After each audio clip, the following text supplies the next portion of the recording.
Oke, halo semuanya. Perkenalkan, nama saya Dika Pramudia Nugraha dengan NIM 135241132 dalam mata kuliah Aljabar Linear dan Geometri. Nah, pada kali ini saya akan menjelaskan secara detail mengenai analisis serta hasil dari tugas makalah saya yang berjudul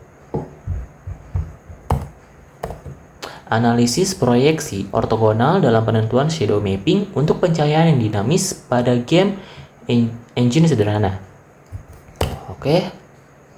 Nah, dalam grafika komputer, bayang itu merupakan elemen yang penting nih dalam grafika komputer karena memberikan kesan kedalaman dan realisme visual.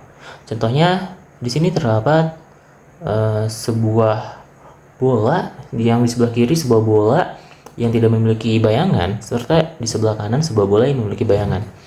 Nah, kalau kita cermati secara lebih jelas, bola yang sebelah kiri yang tidak memiliki bayangan itu seolah-olah melayang. Sedangkan kalau bola yang di sebelah kanan yang memiliki bayangan, dia itu seakan-akan tidak melayang dan menyentuh tanah. Oke, selanjutnya, nah di sini terdapat sebuah cahaya matahari beserta sinarnya yang memantulkan sebuah matahari yang memantulkan sinarnya ke sebuah pohon. Nah, dan terdapatlah sebuah bayangan di sini.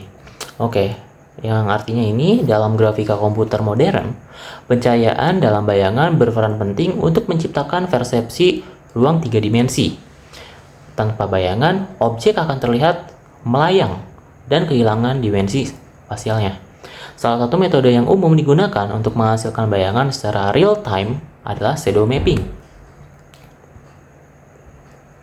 Nah, pada makalah ini, saya akan memfokuskan pembahasan pada peran proyeksi ortogonal dalam membentukkan bayangan untuk sumber cahaya searah atau directional light seperti cahaya matahari dengan pendekatan aljabar linear dan geometri.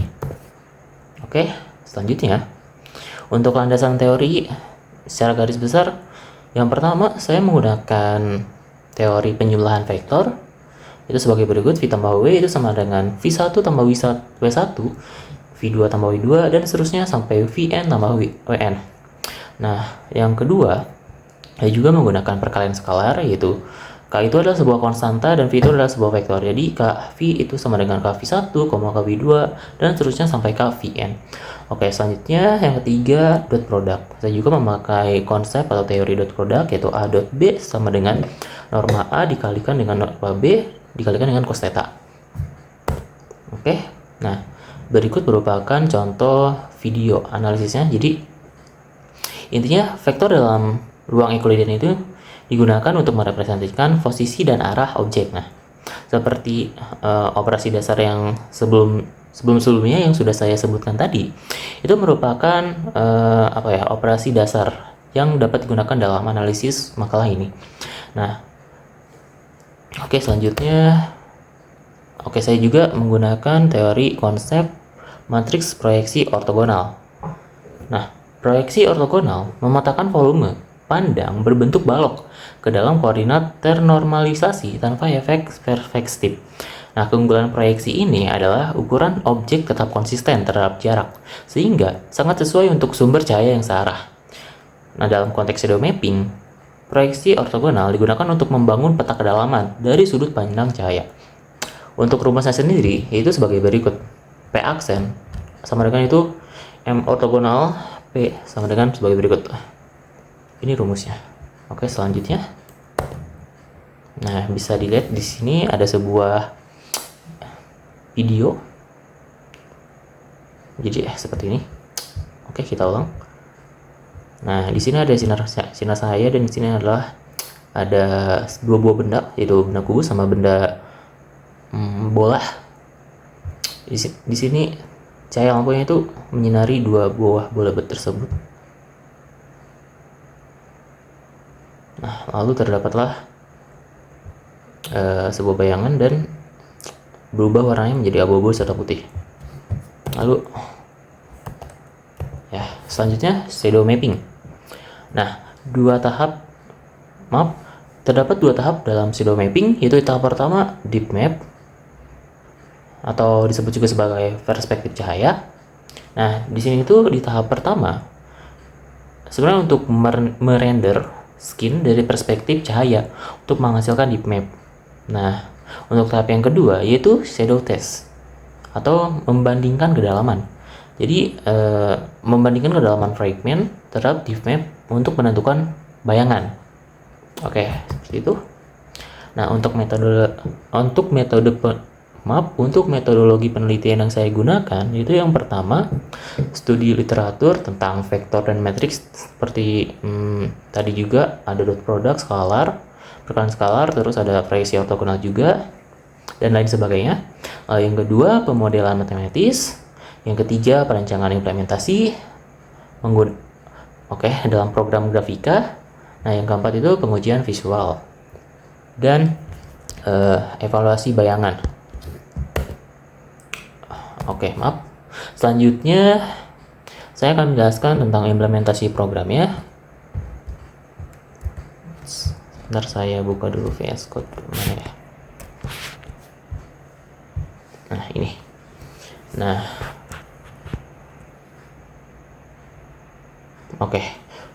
di sini itu saya hanya membuatkan satu buah file saja untuk keseluruhan kodenya dibuatkan dalam sebuah file yang bernama shadowsimulation.py. Saya akan dijelaskan dari atas terlebih dahulu. Dari library yang saya gunakan yaitu import math, import pygame, import ses. Di sini di bagian 1 ada sistem matematika manualnya. Nah, di sini saya menggunakan kelas vektor 3 nih. Ini sebagai vektor untuk merepresentasikan vektor. Nah, di sini terdapat definisi atau fungsi-fungsi yang dapat digunakan. Contohnya untuk yang pertama itu ada fungsi penyimpangan vektor yang ini. Lalu yang kedua terdapat pengurangan vektor. Lalu yang ketiga ada perkalian skalar. Keempat dot product. Lalu ada cross product juga. Yang sebelumnya saya belum menjelaskan tentang cross product juga ya. Di sini sebenarnya untuk kode programnya saya menggunakan cross product juga. Lalu selanjutnya normalisasi vektor. Nah, ini.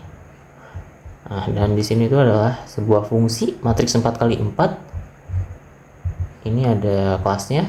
Di dalam kelas matriks 4x4 ini terdapat beberapa fungsi, yaitu fungsi identitas, lalu ada fungsi perkalian matriks 4x4 dengan matriks 4x4 lagi atau multiply. Dan di situ ada fungsi transfer point, itu untuk perkalian matriks dengan vektor ya. Nah, di sini itu diasumsikan vektor inputnya adalah XYZ1 itu untuk posisi ini. Lalu di bagian kedua ada transformasi geometri. Nah, di sini saya membuatkan sebuah fungsi yang bernama get translation matrix, yaitu untuk mengimplementasikan matriks translasi. Lalu ada get scaling matrix untuk implementasi matriks skalar. Lalu untuk get rotation Y matrix itu untuk implementasi matriks rotasi sumbu Y. Lalu ada get rotation X matrix untuk implementasi matriks rotasi sumbu X. Selanjutnya ada fungsi get look at matrix. Ini untuk bagian ini untuk kamera dan rasterisasi ya, deep map.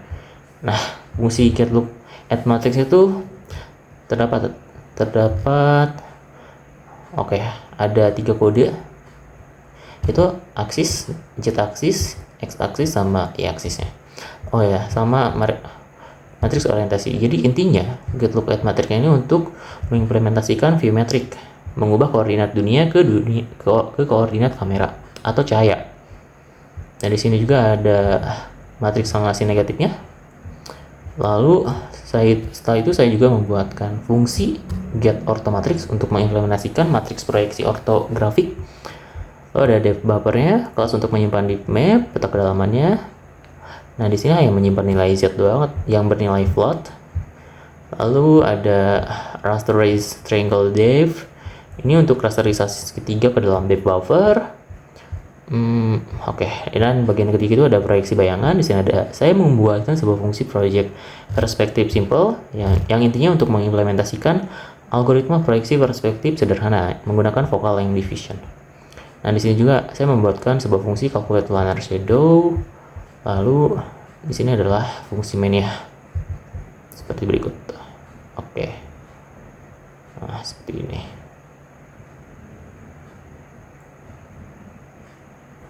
Oke. Mungkin sebenarnya ini tidak terlalu efisien ya untuk dibuatkan dalam satu file keseluruhan ya untuk kodenya. Tapi karena saya juga ingin belajar sambil melihat juga kan dari kode-kode sebelumnya, saya membuatkan dalam satu file yang sama saja gitu buat belajar matematika serta konsep dasar teorinya. Lalu dan biar enak juga sih, gak terlalu banyak file.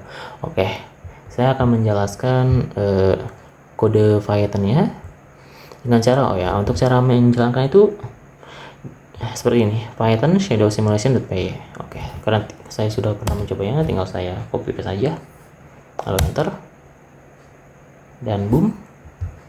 Oke, harus tunggu sebentar supaya renderingnya berjalan. Oke, mari kita coba dulu apakah berjalan. Oke, sip, sudah berjalan. Nah, di sini saya juga mengimplementasikan jika sisi kubus ini jauh dari sinar cahaya matahari, maka dia akan mana contohnya?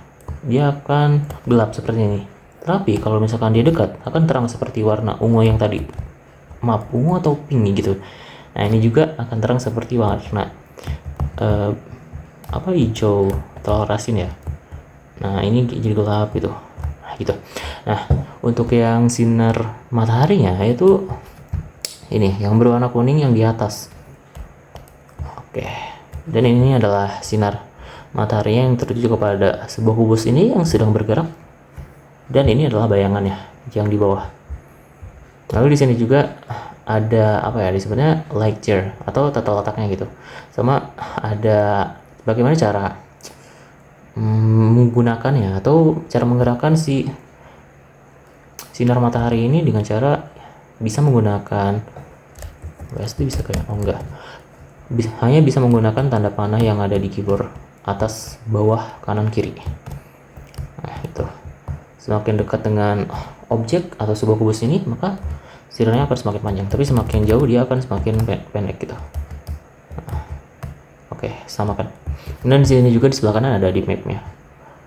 Oke, mungkin untuk implementasi penjelasan programnya sebagai berikut saja. Lalu saya akan menjelaskan tentang hasil dan pembahasan ya. Oke, di sini itu hasil implementasi menunjukkan bahwa sistem itu mampu menampilkan objek kubus 3 dimensi yang mengalami rotasi dan translasi secara dinamis. Nah, serta menghasilkan bayangan yang konsisten secara geometris. Perubahan arah cahaya secara langsung juga mempengaruhi arah dan bentuk bayangan. Nah, hal ini menunjukkan keterkaitan langsung antara konsep vektor arah dalam ruang Euclidean dan hasil visual yang dihasilkan. Oke. Nah, rotasi objek juga menyebabkan bentuk bayangan berubah. Meskipun ukuran objeknya itu tetap, tapi transformasi yang dilakukan di workspace itu walaupun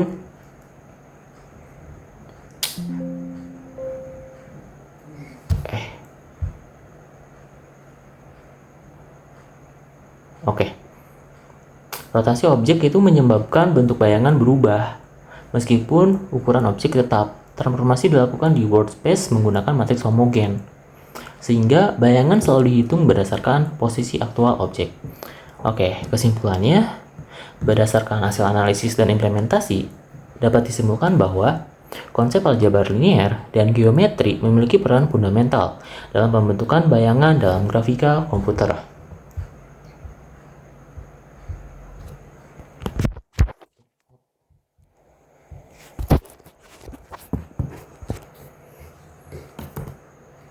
Oke, operasi vektor transformasi matriks homogen, dan proyeksi ortogonal dapat diterapkan secara langsung untuk memodelkan hubungan antar objek, sumber cahaya, serta bayangan. Nah, simulasi ini membuktikan bahwa teori aljabar linear dan geometri memiliki aplikasi nyata dalam pengembangan sistem grafika komputer. Oke, sekian penjelasan video terkait makalah yang saya selesaikan. Terima kasih. Mohon maaf atas kesalahan dan kekurangan selama presentasi berlangsung. Wassalamualaikum warahmatullahi wabarakatuh.